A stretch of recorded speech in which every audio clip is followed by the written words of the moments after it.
Good afternoon to everybody. Good afternoon, sir. Good afternoon, sir. Yes, good afternoon. Good afternoon, sir. Yeah, good afternoon. I'm extremely pleased and also honored as I have accepted the invitation from Professor Maruti, the coordinator of the refresher course on human rights. At the outset only, I extend my infinite thanks to Professor Maruti, sir, and also to the director and deputy director of the Human Resource Development Center and all the staff, even the staff who are technically assisting me here.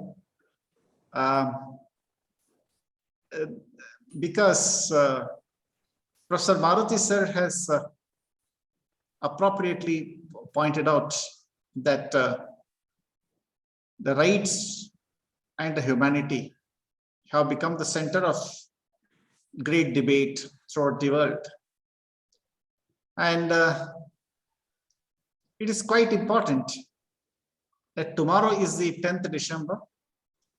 Exactly in 1948, on that particular date, United Nations General Assembly adopted the Universal Declaration of the Human Rights, and that it has laid the strongest foundation for the expansion of the liberal agenda on the human rights under the umbrella of the United Nations.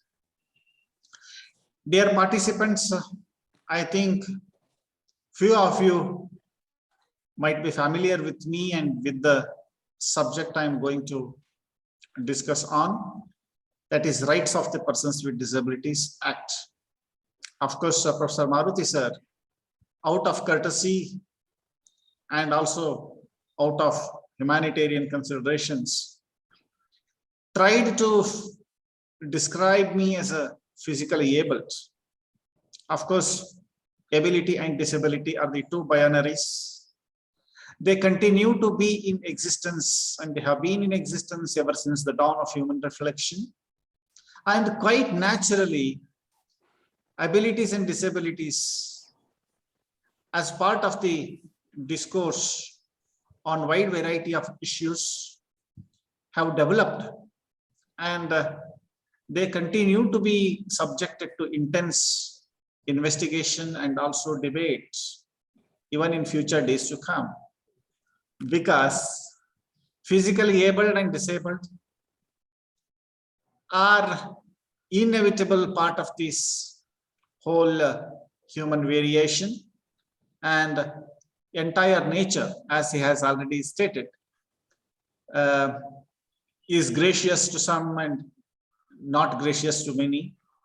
Whether gracious or not gracious, but it is the will and the determination, the grit and determination of the individuals who suffer from various kinds of disabilities. Upon that, it depends upon whether to make the life gracious or not.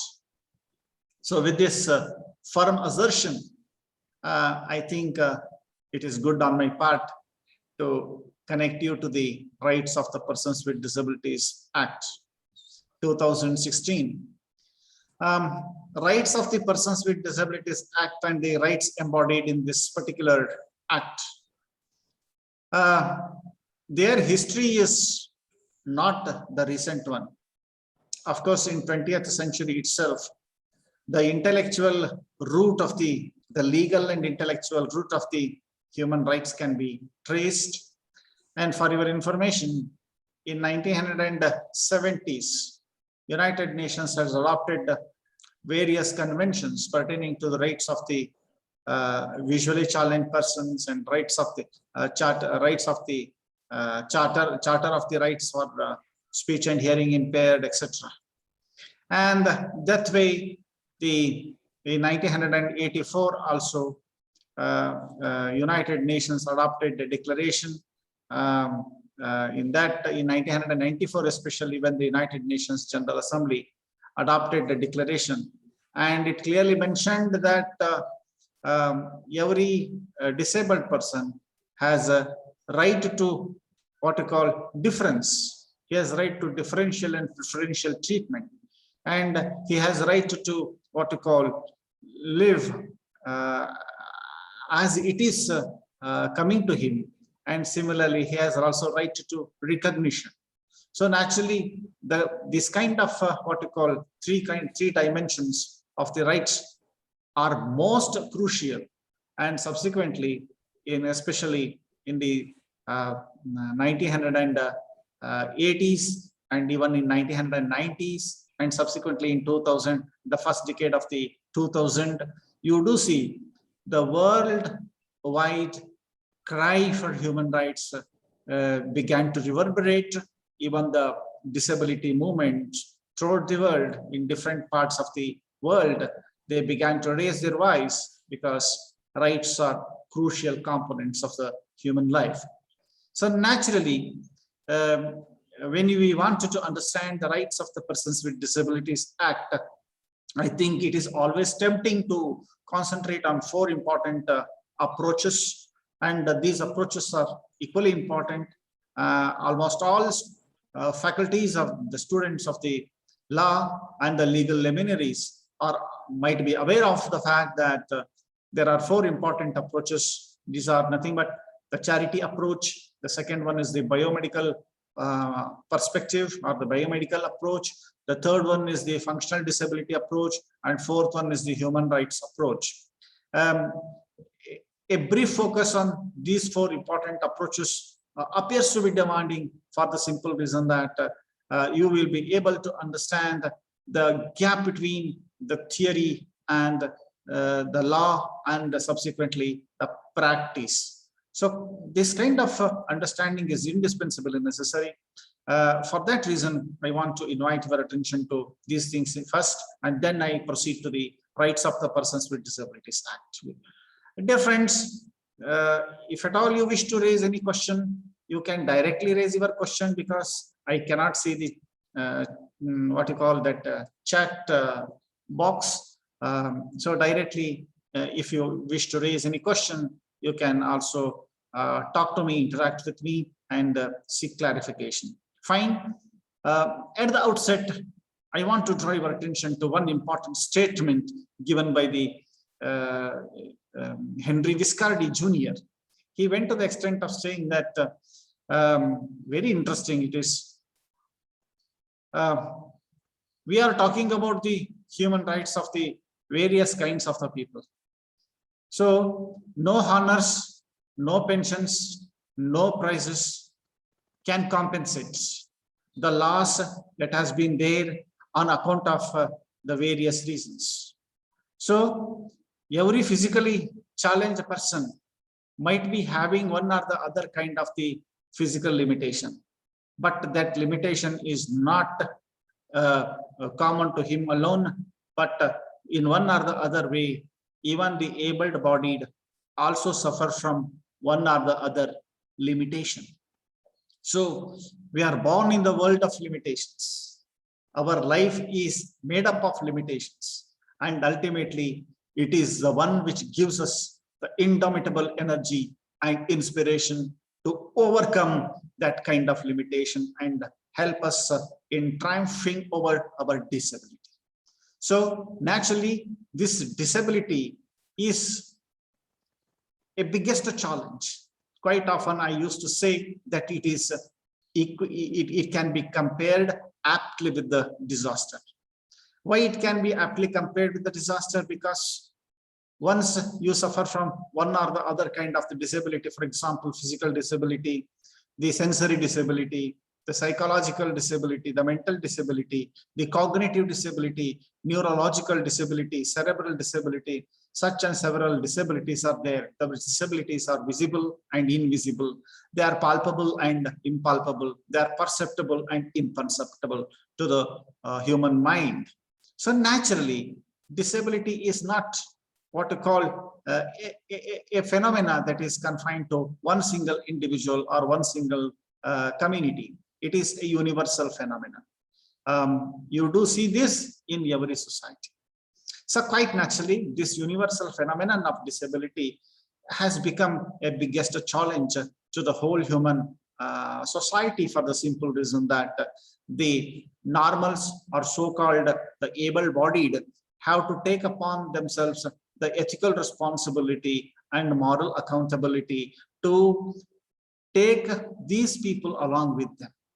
So the intention to take along with them is always a pious thing, and translating that intention into reality is really a biggest challenge. That's the reason why disability and their counterpart, so-called able-bodied, have to move in a spirit of positive cooperation and a sense of existence and peaceful progress for each other's development. It's not that only physically challenged depend upon the normal, even normals also have to depend upon the physically challenged. That is the reason why we do say that each and every one of us are dependent upon each and every one of us for mutual, what you call, love and affection, for mutual cooperation, for mutual aid, for mutual progress. So systematic, what you call, approach to the mutual cooperation is indispensable and necessary from both sides. So rights and duties, rights of the persons with disabilities are inherent duties of the normals also. So to say, we should not look at the rights of the persons with disabilities as a source of charity. So charity approach is no more relevant. Sometimes ago, charity was thought to be the most important approach. Giving some pennies to the person with disabilities will be thought to be the duty here. That means helping them by means of charity. But that approach is no longer relevant, and it is against the spirit of the individual liberty and dignity. That's the reason why charity, Joshua Malinga, a great disability activist, he went to the, please underline this, Joshua Malinga, a great disability activist, he went to the extent of stating that charity is not part of the development. That means charity will not give you the assurance of the development, because it is just a charity. It is against the dignity of the individual. It never ensures the development. It will help you to lag behind. It is not helping, but it is definitely hurting. So that is the reason why the objective conditions have to be created in order to minimize and mitigate the problems arising out of the subjective conditions of the disability. That's the reason why, my dear friends, it's always called corporealism. Corporealism means the human body has got its own realities, and these realities are also the source of what you call sorrows and joys. We have to minimize the sorrows and maximize the opportunities to increase the joys. So joys and sorrows are actually the two sides of the same coin. At the same time, we should understand that mitigation of the problem, minimizing the problems of the individual, and maximizing the welfare, it demanded not only the charity, but some more brilliant approaches were in need of the hour. That's the reason why. And second approach was the biomedical approach. Here, the human body's conditions determine the strength and weaknesses of the individuals. Doctors were to give certificate only on the basis of the medical criteria. And of course, once upon a time, I myself became a victim of a doctor who gave me a certificate in 1997. He said, for reason of your blindness, you are not eligible to become a lecturer or a teacher in any colleges which are meant for the normal people. So he said, advanced case of blindness is actually a classic case of what you call ineligibility in the working place, where andatvavu upanyasaka huddege anarhateyaguttade. It was his contention. Blindness is a source of what you call disqualification. It's an ineligibility. to teach. Hello? Am I reaching you? Am I reaching you or not? Yes, sir.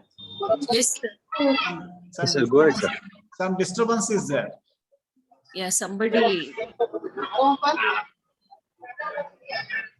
Some disturbance is there. Nagashetti mute ಮಾಡ್ಕೊಳ್ಳಿ. Please mute it from Nagshetty, your sir. side, from your side, from that side. Some disturbance is there.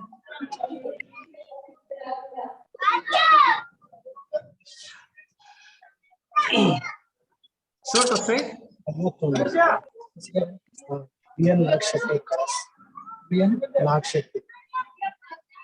who's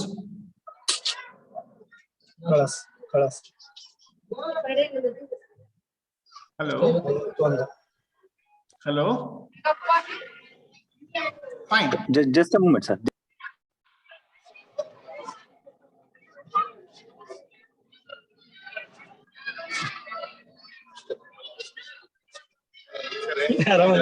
ಈಗ ಬಂದ್ರ ಆರಾಮ Hello? ಅದೇ ಸ್ವಲ್ಪ late ಆತ್ರಿ ಇದು ಐತ್ work meeting ನೋಡ್ರಿ Please avoid personal conversation. ಆರಾಮದ Please avoid personal conversation. Nagshetty, sir. Please avoid personal conversation. Hello?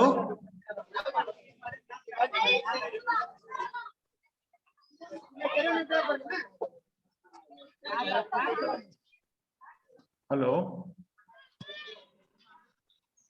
Shall I continue? Hello? Yes, sir. Shall I continue? Yes, sir. Yes, sir. Fine then. In biomedical perspective, doctors gave certificate on the basis of the disability. So disability is not a sufficient criteria to decide the actual talents of an individual. So that this particular approach also fell short of. Then finally, the Sir, 1 minute, sir. ಅಲ್ಲಿ ಯಾರಿಗಾದ್ರೂ ಅಲ್ಲಿ HRDC ಅಲ್ಲಿ ಕರೆದು unmute ಮಾಡ್ತಾರೆ. Sir Krishna sir. hello, hello. ಅಲ್ಲಿ ಯಾರಾದ್ರೂ HRDC Nagashetti ಅಂತ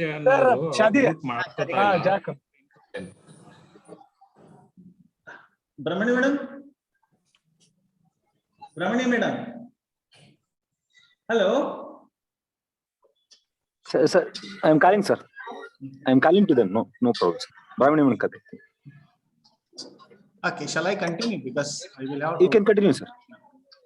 So, the thirdly, functional. ಈಗ ಮದುವೆಗೆ ಹೋಗಿತ್ತೆ ಬಹುಶಃ ನಾಗಶೆಟ್ಟಿ ಮಾಡಕ್ಕಾಗೋದಿಲ್ಲ ಮತ್ತೆ ಇಲ್ಲಿ ನಿಂತು ಅನ್ಮ್ಯೂಟ್ ಆಗಿರೋದು ಗೊತ್ತಾಗ್ತಿಲ್ಲ ಅನ್ಸುತ್ತೆ. ನಾಗಶೆಟ್ಟಿ ಅವ್ರಿಗೆ ಅನ್ಮ್ಯೂಟ್ ಆಗಿರೋದು ಗೊತ್ತಿಲ್ಲ ಅನ್ಸುತ್ತೆ. ಇದೇ ಸಮಸ್ಯೆ ಆಗಿರೋದು. ಮದುವೆಗೆ ಹೋಗಿದ್ದೆ ಬಿಡ ಲ್ಯಾಪ್ಟಾಪ್ ಇಟ್ಟಿದ್ದೆ ಇಲ್ಲಿ ಅದಕ್ಕೆ. ಮತ್ತ ಗೌಡಪ್ಪ ಏನೇನ್ ವಿಶೇಷ? ಸಿಂಗಲ್ ಆಗಿ ಗುಡಿಗೇರಿ ಗೊತ್ತ ನಿನಗ? ನಾಗಶೆಟ್ಟಿ ಸರ್. ಗುಡಿಗೇರಿ ಸಂತೋಷ ಮೇಡಮ್ ಅವರು ನಾವು ಮಾತಾಡೋದ್ ಕೇಳಿಸಿಗೆ ಇದನ್ ಮಾಡಿಪ್ಪ. is not following actually. ಅವ್ರನ್ನ ಅನ್ಮ್ಯೂಟ್ ಮಾಡಿ ಅಥವಾ ಫಿಲ್ಟರ್ ಮಾಡ್ತೀರಾ? ಎಕ್ಸಿಟ್ ಮಾಡ್ಬಿಟ್ರು ಅವ್ರು ಸುಮ್ಮನೆ ಹೊರಗೆ ಹಾಕ್ಬಿಟ್ರು. Really disturbance. ಓಕೆ, ಈಗ ಇದು ಮಾಡಿದ್ರು ಮ್ಯೂಟ್. ನಾನ್ ಮಾಡಿದ್ದು ಸರ್, ಅವ್ರು ಮಾಡಿಲ್ಲ ಇನ್ನು ಪಾಪ. ಓ ಗ್ರೇಟ್ ಮೇಡಮ್. ಸ್ಟಾಪ್ ಮಾಡೇ ಇಲ್ಲ ಅನ್ಸುತ್ತೆ. ವೇಟಿಂಗ್ ರೂಮ್ ಹಾಕ್ತೀನಿ ಅವ್ರನ್ನ.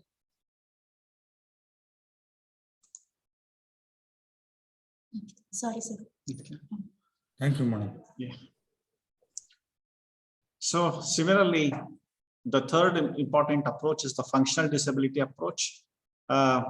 It clearly indicates that disability has to be explained in terms of the functions. That means seeing, hearing, such and several disabilities are imposed upon the individuals. That means if the conditions, proper conditions are created, that functionality can be improved. That is the pith and substance of the functional disability approach. And fourth one is the human rights approach. And here I'm very much pleased to draw your attention that the current age is characterized by the significance of the human rights. So most of the disability movements in 1990s, as a result of the neoliberal dispensation, they began to exert their great influence in the international sphere, and they succeeded in seeking certain important rights. So right from 1990s onwards, you do see that there is a great development in the sphere of the human rights of the persons with disabilities. In 2007 and 8 also, when Wolfenson was the president of the World Bank, he went to the extent of saying that when 120 leaders he met across, none of them had the what you call generosity or the interest to discuss about the most important issues like accessibility, equity, education and employment issues pertaining to the persons with disabilities. This clearly, Wolfenson's, the World Bank president, the then World Bank president Wolfenson's statement clearly highlights that how the world leaders or the leaders of the 120 nations were not so much interested about the issues of the persons with disabilities. Under these conditions, you do see that even in India also in 1995, persons with disabilities Equal Opportunities, Full Participation, Protection of Rights Act was passed in 1995 by the Parliament of the greatest democracy on this earth. It took around 45 years to understand the beats and pulses of the persons with disabilities. Anyhow, an act was passed, and under its auspices, some steps were taken for empowerment of the persons with disabilities. And subsequently in 2007, as Maruti sir has already stated, United Nations Convention on Rights of Persons with Disabilities, adopted by the United Nations General Assembly, was subsequently ratified by so many member countries, including India. Around 164 countries appear to have ratified that particular convention. And in 2016, again, there was a great movement in India, including National Federation of the Blind, All India Confederation of the Blind, and All India Physically Handicapped Association, and such and several non-governmental organizations were active in the civil society, and they succeeded in persuading the union government to come out with the Rights of the Persons with Disabilities Act 2016 in order to harmonize what you call the gap between UNCRPD and Persons with Disabilities Act. So that way, the Rights of the Persons with Disabilities Act 1916, which got the assent of the President on 27 December 1916, is itself a progressive legislation in the field of the Persons with Disabilities Act. But yet it should be understood that the rights guaranteed in the second chapter, right, enshrined in the second chapter of the RPD Act appears to be more important, and I gravitate your attention to this particular chapter now.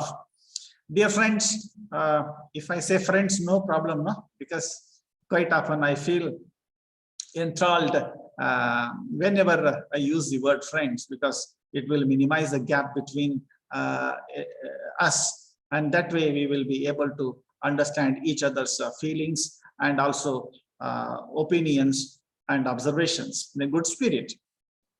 So Rights of Persons with Disabilities Act has good number of chapters, and especially it's the second chapter which deals with the rights and entitlements. Underline the word, the second chapter which deals with the rights and entitlements is actually a most important chapter in this particular act, because it is a comprehensive in nature, and it tries to give a good reference to the rights and the entitlements of the physically challenged person, especially persons with disabilities. The act itself uses the word persons with disabilities, and it has given several definitions in the preliminary chapter, and I'm not interested in focusing on these definitions because it will consume much of our time. And for your information, especially the second chapter, as I have said, is crucial for many reasons. Number one, it throws light on some important rights and entitlements. These rights and entitlements are the necessary conditions. They are the just and humane social conditions for the overall living conditions of the persons with disabilities. So I draw your attention to each and every one of them very systematically. Dear friends, all of us are aware of the fact that equality and non-discrimination are crucial. What kind of equality here we want? Dear friends, what is equality? Equality can be defined in different ways. It may be an absolute equality, it may be a relative equality, it may be a material equality, it may be a social equality, economic equality, and equality is actually classified in different ways. But for your information, equality of opportunity is equally important for us. So it is the condition in which discrimination is minimized. Discrimination means discrimination is actually deprivation, restriction, and exclusion of some individuals or some communities. It is called discrimination. So we want to have a non-discrimination. Every person with disability has a right to equality, and right to equality means right to non-discrimination, right against discrimination. How it can be ensured? That's $1 million question. See, when I was doing my PhD, I was reading one book that is that was authored by Muchkum Dubey, Unequal Treaty in an Unequal World. The title of the book was Unequal Treaty in an Unequal World. Similarly, we do see that the world itself is unequal, but it is the rationality of the individual which teaches him to uphold the value of equality. As far as human beings is concerned, we should look at each and every one with equality, with a sense of equality. That the sense of equality can be achieved only to some extent. So laws, they have the tendency to what to call enforce the sense of equality as an important principle in the life of the individual. Similarly, even in the case of the persons with disabilities, we are also entitled to enjoy this right to equality. That equality is essential. In our day-to-day living, we should seek equality. That means nobody is superior and nobody is inferior. But for reasons of, for burden of inferiority, most of the physically challenged people are unable to feel equal in comparison with the normals. And normals also do not have the what to call equal interest in according that kind of equal treatment to their physically challenged counterpart. This kind of inequality clearly indicates that there is a great demand and there is no level playing ground between the normals and the disabled as far as opportunities are concerned, as far as the socio-economic, political conditions and cultural conditions are concerned. That is the reason why, in order to minimize that particular gap and in order to level the ground, it is indispensable and necessary to uphold this particular right to equality. And life with dignity is equally important, because even in the preamble of our constitution, we do see that individual dignity must be assured, and it is the responsibility of the state and also the people that we have to uphold the dignity of the individual. While addressing the individuals, how do we address? Especially while addressing the physically challenged, we make use of certain words which are really derogatory in nature. So quite naturally, we have to avoid such making use of the derogatory remarks in our conversation or in our dealing with the physically challenged. For example, we use the word blind, we use the speech and here we use the deaf, we use the word dumb, we use the word limp, cripple, such and several derogatory terms. Once upon a time, these were considered as the inevitable terms that have to be used in addressing the physically challenged. But nowadays, you do see the tremendous change in the perception of the individuals has taken place. At the same time, our language should also be more cultured, because language is a mother. She is a mother of several feelings. Whatever the messages that the words convey will sometimes hurt the individuals. So in order to uphold the dignity of the individuals, especially the physically challenged, we should choose the words very carefully. That is what I do understand.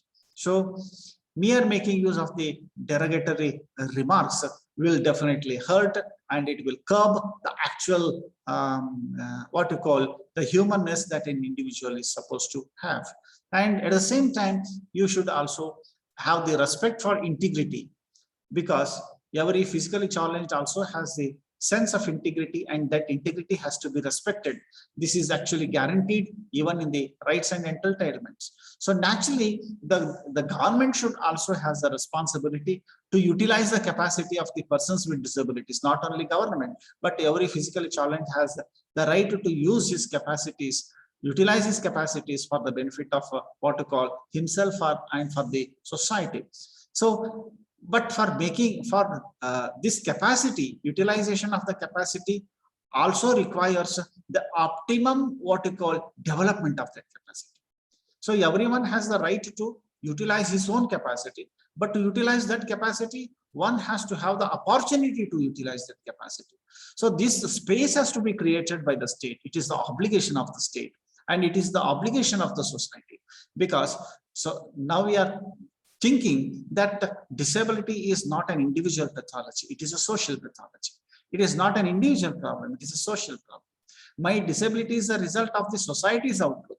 I am not responsible for my disability. I have not applied God before my birth to bless me with the disability. That's the reason why it is not my responsibility to look after myself.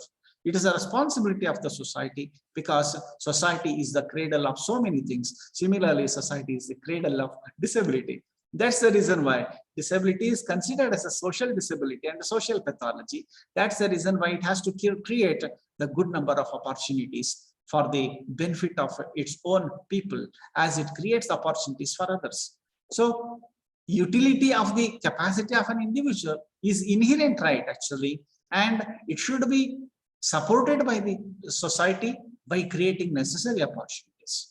So in addition to this, we should also understand one significant fact here, that no person with disability shall be discriminated simply on grounds of disability, and there should be a sufficient cause to prove that such a discrimination is going to realize the realization of a particular aim, and without such a substantial reason you cannot discriminate. And of course discrimination itself is a sin.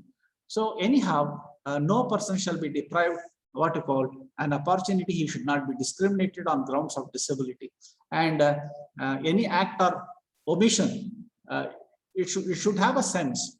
So we should understand that person with disabilities should be treated with equality, and at the same time we should understand that no person with disability shall be deprived of his personal liberty on the ground of the disability. So quite often we do see that liberty is nothing but it is an opportunity to act in accordance with one's own discretion.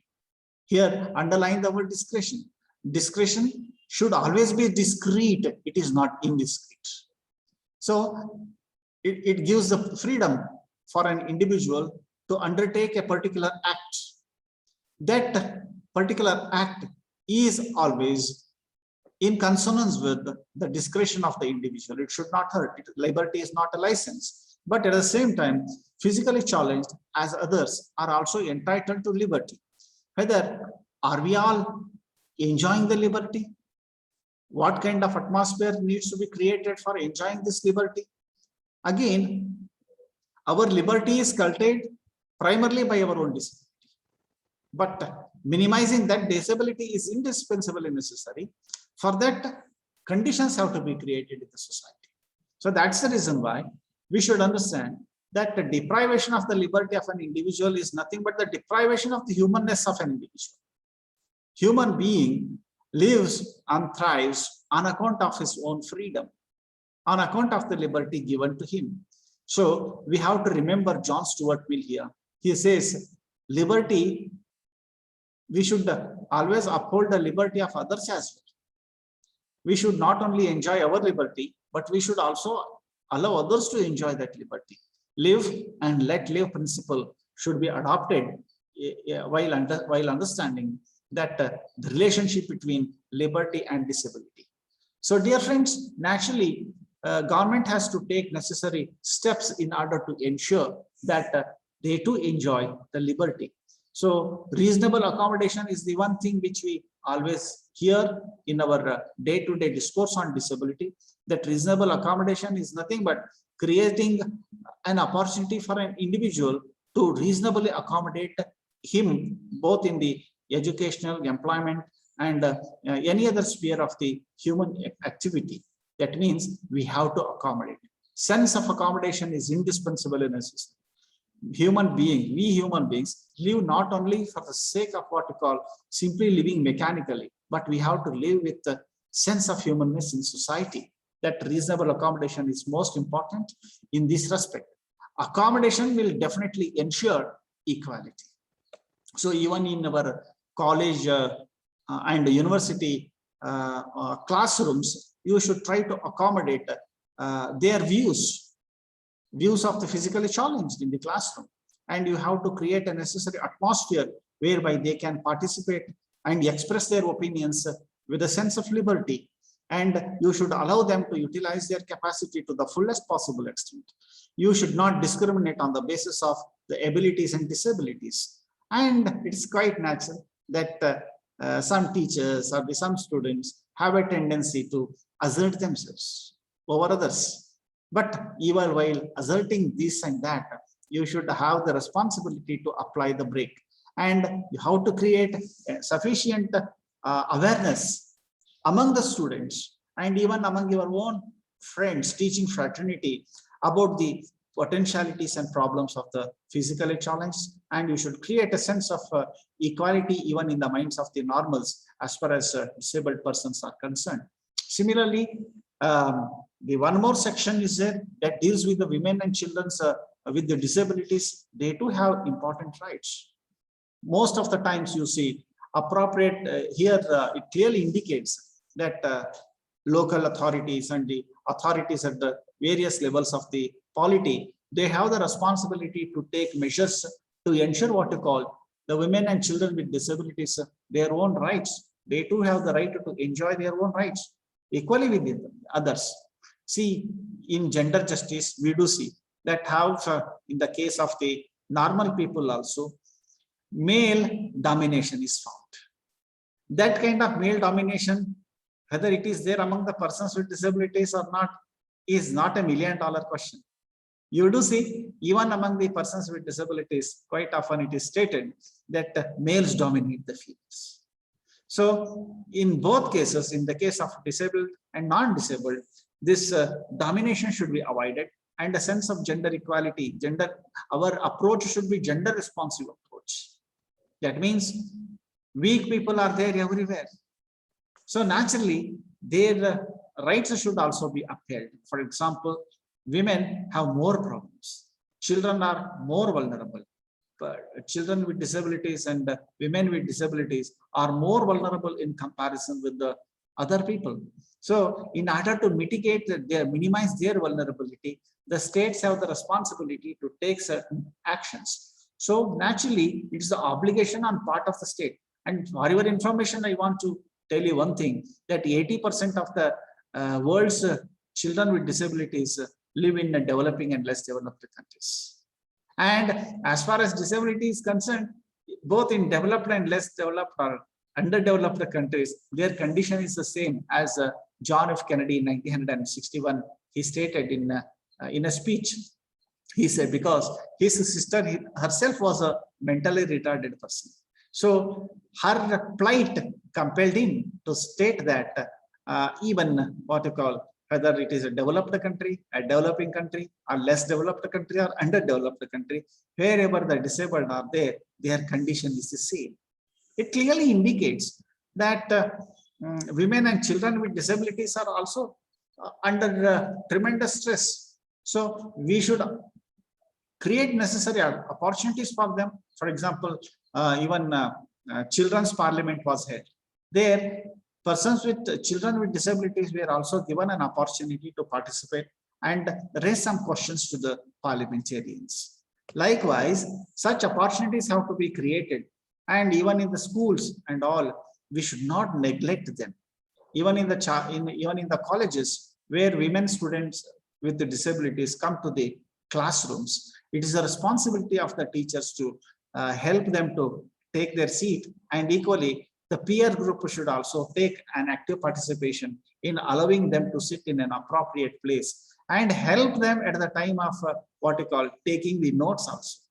So quite naturally, that sense is most important, and you should allow them to express their views on matters that you are discussing in the classroom. So appropriate support should be given to them, and in accordance with their age and all, we should give them the opportunity to express their views, because freedom of speech and expression is most important here, and it is the freedom of speech and expression which will allow an individual to clearly participate in almost all debates and discourses, and it will help him to seek the clarifications, and it will help him to raise questions and finally get his get the clarification for all of his queries. So man is basically a thinking animal. So that thinking is possible only when his thinking gets its value, only when that expression is allowed. So likewise, see, this expression, freedom of speech and expression, whether it in writing or in speech or in any other form, should be allowed. That is the most important thing. And for reason of disability, we should not disallow them. Quite often, you do not know, first of all, you are blind. First of all, you are limp. You don't know how to go there, and don't take that much of trouble. Why do you want to give such opinions? So such things have to be avoided. So these are all the psychological barriers that may likely to be imposed upon them, and they will hinder their ability to think further, ability to express their opinion, ability to integrate themselves with the normals. So community life is also there. One has the right to live in community. So for this reason, right to live in community is most important. It's the responsibility of the individual disabled person to decide whether he wants to live in community or in some other places. So community participation is most important here. That community participation in allowing the individual to live with it is most important. So it is the quite often what happens, it is the responsibility of the community to make necessary arrangements for their living. So living arrangement has to be made in the community. It will also definitely help him to get an access to the range of what all the arrangements that are made in the society, houses, residential places, and the community support for these things, and community services. All these things should be provided, and assistance should also be given to the individual. And with regard to in regard to their age, in regard to their gender, by taking into account all these factors, we have to make necessary allowance for their living in the community. Similarly, one more right is also there that is most important. That is protection from cruelty and inhuman treatment. See, inhuman treatment and cruelty are quite common, and persons with disabilities are quickly vulnerable to this. We have in our Article 14 of the Indian Constitution, it clearly says that everyone is entitled to equality before law and equal protection of the law. So likewise, protection is indispensable and necessary for all of us. Have you come across any incidents where persons with disabilities are literally subjected to violence? Have you come across any incident?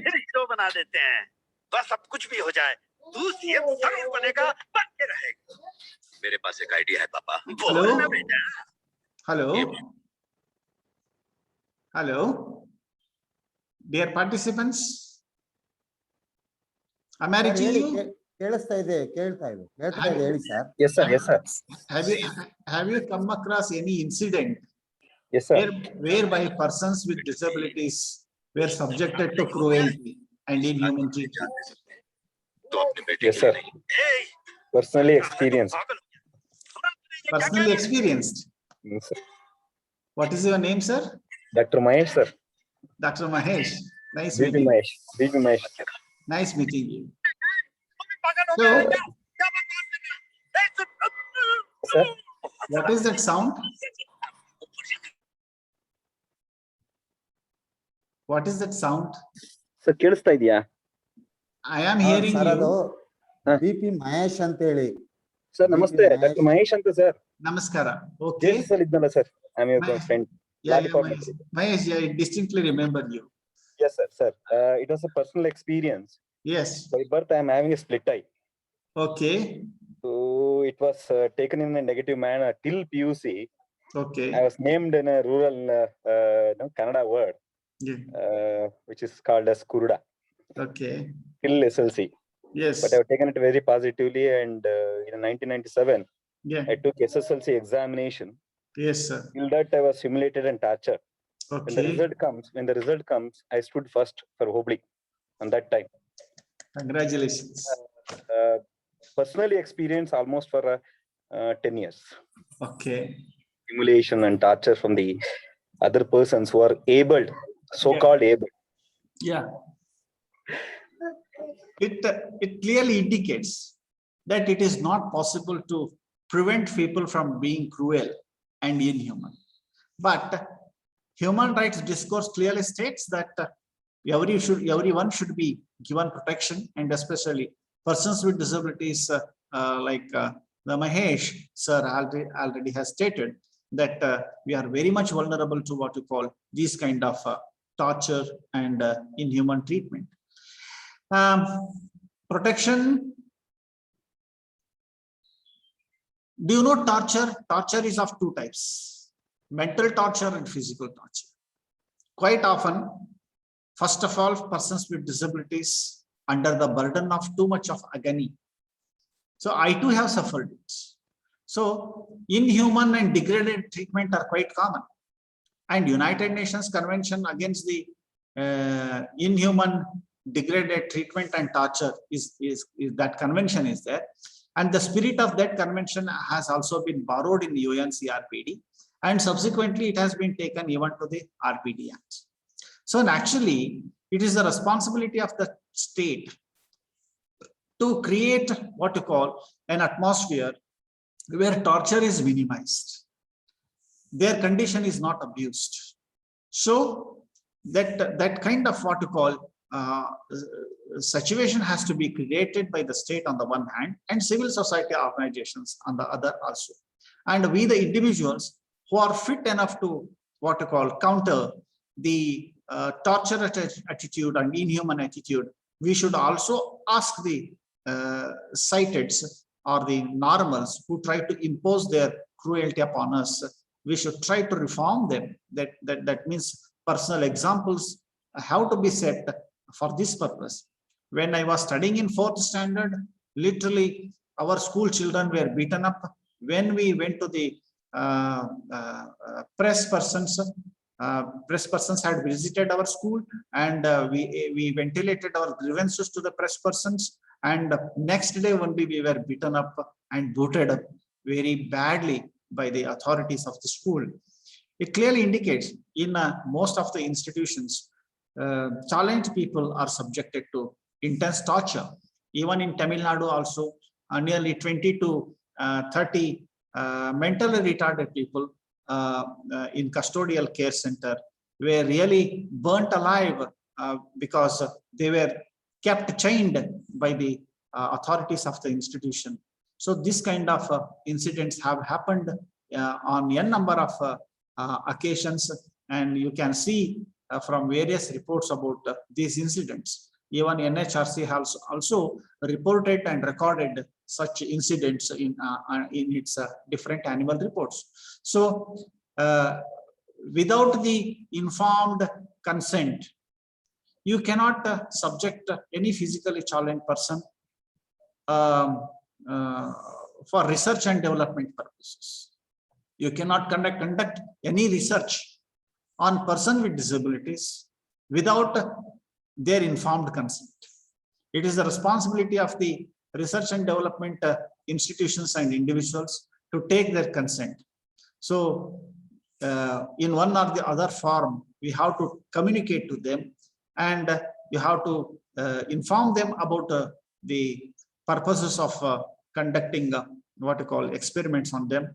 And physically challenged persons are also not rats and mice to be subjected to experiments according to whims and fancies. So they should also be given accessibility to various kinds of the communications. Formats of communications are there, and the committee has to be appointed with respect to giving permission. The committee has to be set up, and on the basis of the opinions of the committee, you can allow them to conduct research on them. This will help them in identifying the potential, what you call, the advantages and disadvantages of conducting that particular research on this purpose. So purposes have to be very clear.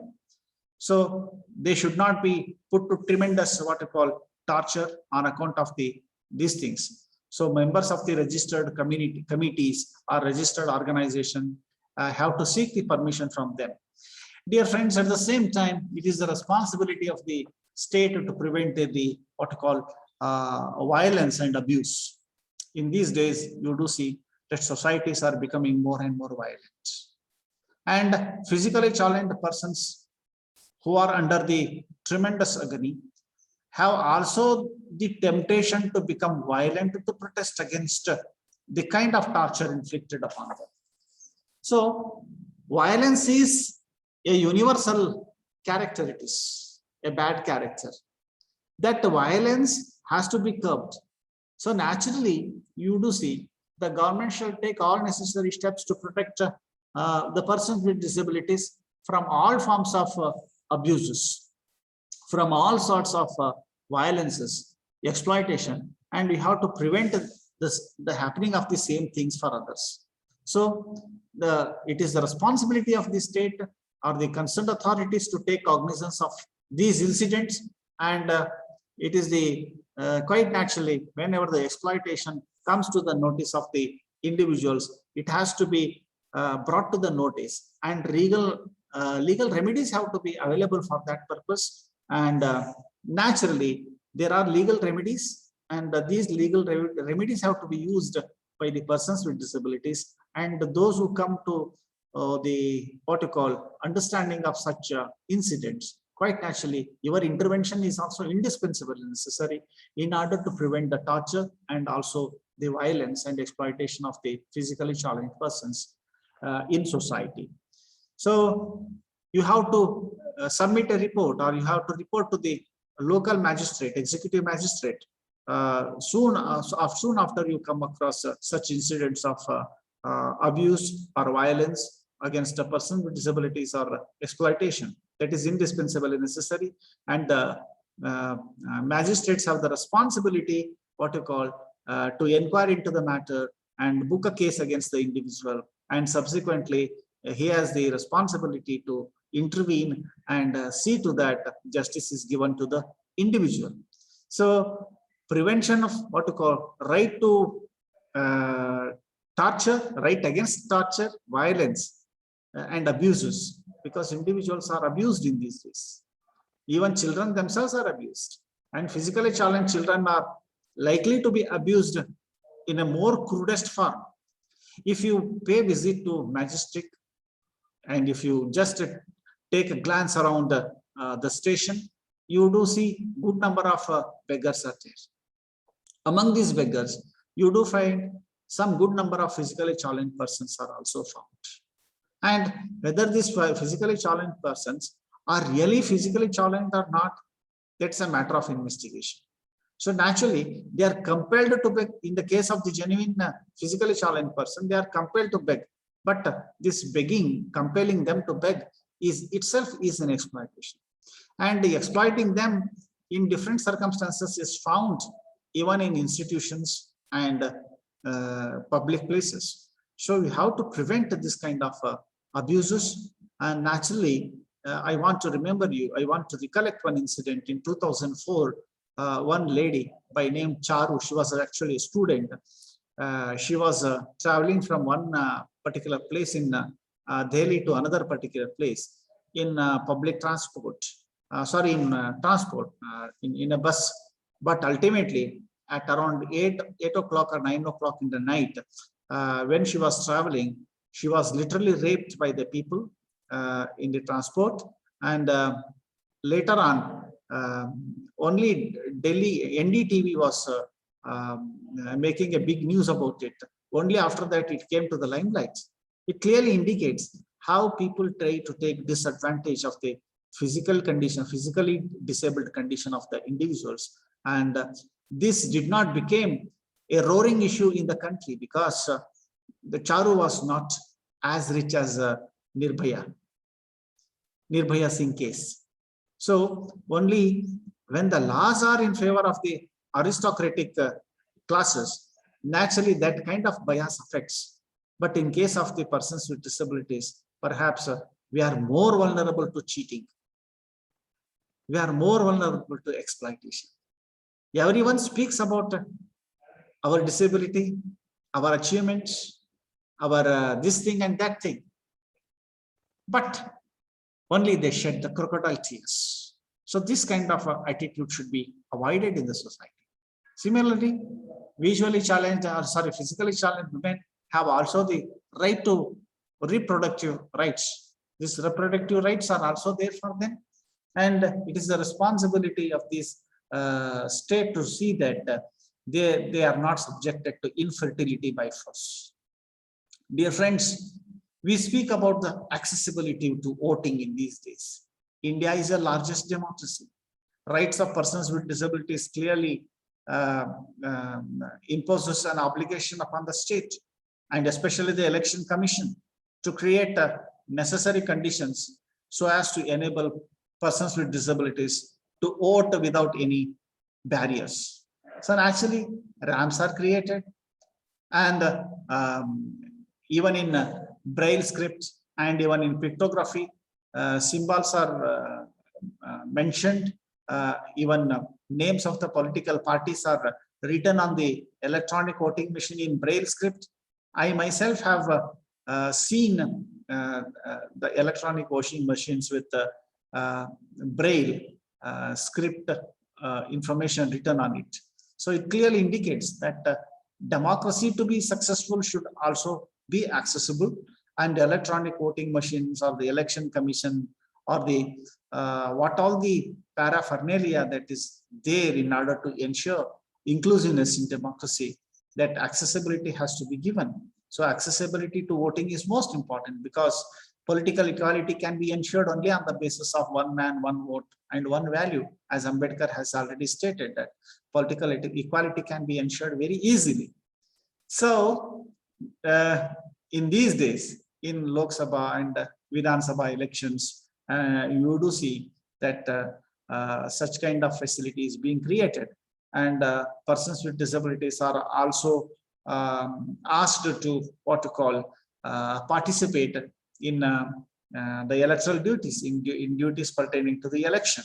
So there were also returning officers, polling officers, and presiding officers in the elections, and they too could exhibit their administrative talent and sagacity in ensuring that votes are properly voted by the individuals. That means participatory democracy can become meaningful only such kind of an accessibility is provided. So similarly, accessibility to justice is equally important. When we speak about accessibility to justice means we have right to have an access to the justice. Courts and police stations are most important here. Mere construction of the ramps is not sufficient. So documents should also be accessible to us. Those who receive the complaints from the persons with disabilities should have the necessary honesty to assist them, not only in writing the complaint, but also writing them in accordance with their dictates. Quite often, even in police stations, I have come across some incidents, I have heard some incidents, when police people do not inquire properly and they will hesitate to take the complaints from the persons with disabilities. You may be asking, you may be raising your eyebrows, stating that even in the case of the normals, the things are happening in the same way. And why are you so much worried about in the case of the persons with disabilities?